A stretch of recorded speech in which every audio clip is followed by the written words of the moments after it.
Does Trump have grounds to question NATO about defense funding? Mr. Trump's latest comment shocked NATO.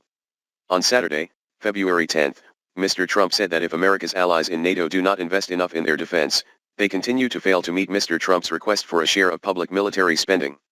If there is more equality between countries, he will encourage Russia to attack these countries.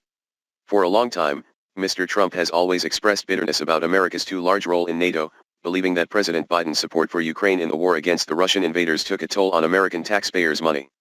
Many in the Republican Party agreed and thus blocked President Biden's administration's effort to provide a new military aid package of about $61 billion to Ukraine.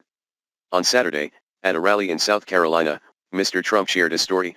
A foreign leader asked him if the country did not comply with NATO obligations, would it be America? Protect when attacked by Russia. Mr. Trump replied, I said if you don't pay, you're derelict in your duty. No, I'm not going to protect you. In fact, I would encourage them, Russia, to do whatever the hell they want. You have to pay your bills. This statement was immediately condemned by rival parties.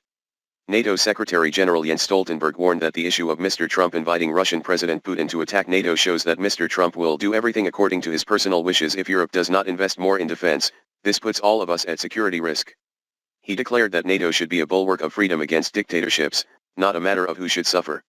German lawmaker Norbert Röttgen, former chairman of the Foreign Affairs Committee of the German Parliament, shared on his Facebook account that, Europe may soon have no choice but to increase defense investment. Protect yourself. Regarding this issue, The Guardian columnist Simon Jenkins said that although Mr. Trump may be talking nonsense when inviting Putin to war, Mr. Trump's view on NATO may be correct. From a pragmatic perspective, NATO's tolerance of the Baltic countries and Poland at the beginning of the century was a blatant provocation.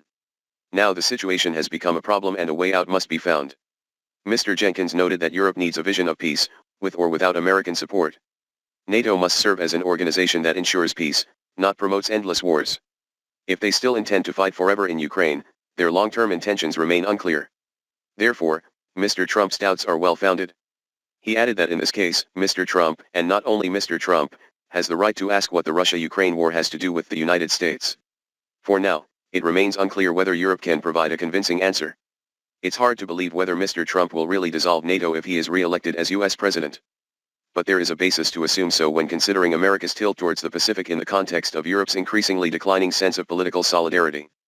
There have been reports that he has privately threatened to do so.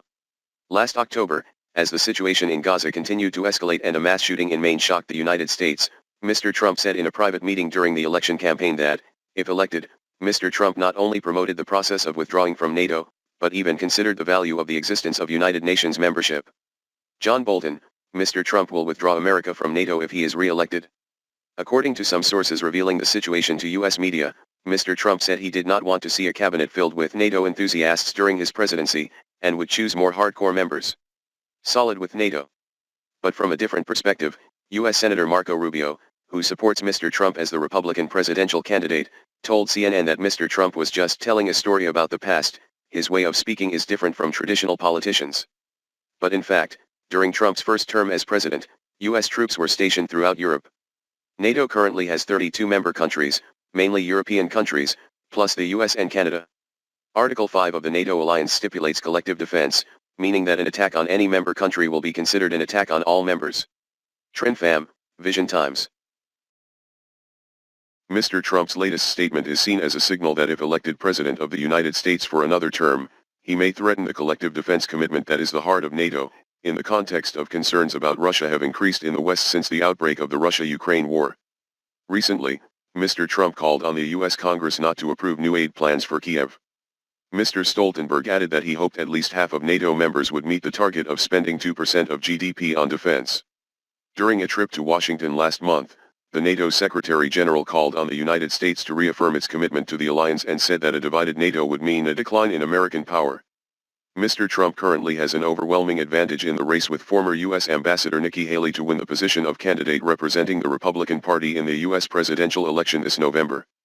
He won convincing victories in the party's primaries in Iowa and New Hampshire last month, as well as in Nevada this past week.